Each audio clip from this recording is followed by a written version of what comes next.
வெள்ளாள முன்னேற்ற கழக கொடியை வந்து விஜய் பயன்படுத்துறாருங்கிறது தான் என்னோட குற்றச்சாட்டு. இந்த கொடியை பாருங்க, இதே கலர்ல தான் இருக்கும். விஜய் இப்ப வச்சிருக்க, விஜய் ஆரம்பிச்சிருக்க கட்சியோட கொடியும் இதே மாதிரி தான் இருக்கும். இது ரெண்டுக்கும் ஒன்றும் பெரிய வித்தியாசம் இல்லை. இதுல புலி இருக்கு, அதுல வந்து யானை போட்டிருக்காங்க.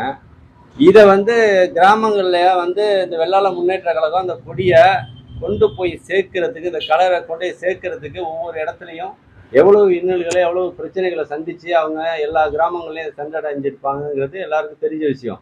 இதை வந்து ஒரு ஸ்டாரு விஜய்ங்கிறதுனால வந்து படத்துல தான் வந்து அடுத்த கதை, ஆங்கில கதையிலேருந்து ஹிந்தி கதையிலேருந்து திருடி அதில் நடிக்கிற விஜய் ஒரு கொடியை கூட, சொந்த கட்சிக்கு ஒரு கொடியை கூட சொந்த சிந்தனையில கொண்டாடாம இன்னொரு கட்சி பயன்படுத்துறது எந்த விதத்துல நியாயம்? இது சம்பந்தமா வெள்ளாள முன்னேற்ற கழகம் விஜய்க்கு வந்து ஒரு வாரத்துக்கு முன்னுக்கு